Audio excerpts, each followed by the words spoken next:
এটা একটা false flag operation, অর্থাৎ হয়তো দিয়াগো গার্সিয়াতে কোনো হামলাই হয়নি। আমেরিকা হয়তো নিজেই এই গল্প ভাবছে যাতে ইউরোপকে ভয় দেখিয়ে নিজেদের দিকে টানতে পারে। এবার চলুন দেখি ট্রাম্প কি বলেছেন। দেখুন, ট্রাম্প দাবি করছেন যে তারা নাকি ইরানের মিসাইল ক্ষমতা, ডিফেন্স বেস, নৌবাহিনী, বিমান বাহিনী সব ধ্বংস করে দিয়েছে। দর্শক ভাবুন একবার, একদিকে আপনাদের ঘাঁটিতে 4000 কিমি রেঞ্জের মিসাইল এসে পড়ছে, আর উনি বলছেন ক্ষমতা ধ্বংস করে দিয়েছেন। ট্রাম্প আরও বলছেন তারা নাকি মধ্যপ্রাচ্যের মিত্র দেশগুলোকে, যেমন ধরুন ইসরায়েল, সৌদি আরব, কাতার, ইউএই, এই দেশগুলোকে সুরক্ষিত রেখেছেন। অথচ বাস্তবতা হলো কাতার বেচারা আজ কাঁদছে, তাদের $20 বিলিয়ন রপ্তানি পুরো ক্ষতি হয়ে গেছে। ওদিকে হরমুজ প্রণালী নিয়ে ট্রাম্প বলছেন যে যারা ওই রুট ব্যবহার করে তারাই যেন ওটার পাহারা দেয়। এখন আপনি যদি ইরানের হুমকি শেষ করেই থাকেন, তাহলে আপনাদের যুদ্ধজাহাজ কেন তেলের ট্যাঙ্কারগুলোকে পাহারা দিচ্ছে না, পার করে দিচ্ছে না? আসল কারণটা খুব সোজা। আপনাদের নৌবাহিনী ইরানের ধারে কাছে যেতেও থরথর কাঁপছে।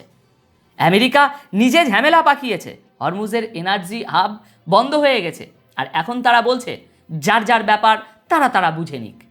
এটা কতটা দায়িত্বজ্ঞানহীন কাজ ভাবুন একবার। এর ফলে ভারত ও চীনের মতো আমদানিকারকদের খুব একটা সমস্যা নেই, কারণ আমরা ইরানের যথেষ্ট ভালো বন্ধু। ফেঁসেছে কারা জানেন? জাপান, কোরিয়া, ইউরোপ, যারা মূলত আমেরিকার মিত্র। সোজা কথায় ট্রাম্প নিজের মিত্র দেশগুলোকেই বিপদের মুখে ঠেলে দিচ্ছেন। মধ্যপ্রাচ্যের অর্থনীতি আজ ধ্বংসের মুখে। এখন সবশেষে ভাবুন, এত কিছুর পর আমেরিকা কি পেল? জিওপলিটিক্সের লেন্স দিয়ে দেখলে এটা পরিষ্কার যে আমেরিকা এখন একটা ডাই ক্লিনিং পাওয়ার বা পতনশীল শক্তি। আমেরিকার দীর্ঘমেয়াদী বিশ্বাসযোগ্যতা পুরোপুরি নষ্ট হয়ে গেছে। তারা না পেরেছে ইরানের সরকার বদলাতে, না পেরেছে হরমুজ প্রণালী নিয়ন্ত্রণ করতে। ইরান 4000 কিমি দূর থেকে মিসাইল মারছে, আর আমেরিকা বলছে ঠিক আছে, সব অবজেক্টিভ তো পূরণ হয়েই গেছে। এর ফলে মিত্র দেশগুলো বুঝবে আমেরিকা শুধু বড় বড় কথা বলে, বিপদের দিনে তারা পিছ টান দেয়। আর বিরোধী দেশগুলোও বুঝবে যে আমেরিকা এখন আর আগের মতো পাল্টা আঘাত করতে পারে না, তারা এইটুকুতেই ভয় পেয়ে পালিয়ে যায়।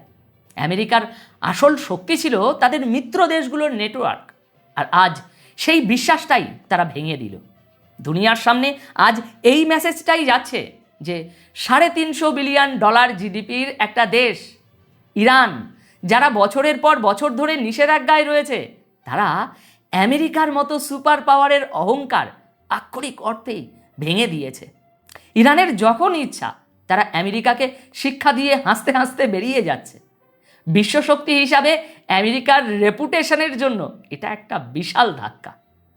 এটা এটা এটা কি বলবো, এটা স্পষ্ট প্রমাণ করছে যে আমেরিকা এখন একটা আবারও পতনশীল শক্তি। আর এখন তো এই বিষয়ে আপনাদের কি মতামত? পতনশীল শক্তি নাকি আমি ভুল বলছি? অবশ্যই কমেন্ট করে জানাবেন। দেখা হচ্ছে পরের ভিডিওতে। ধন্যবাদ আপনাদের সকলকে।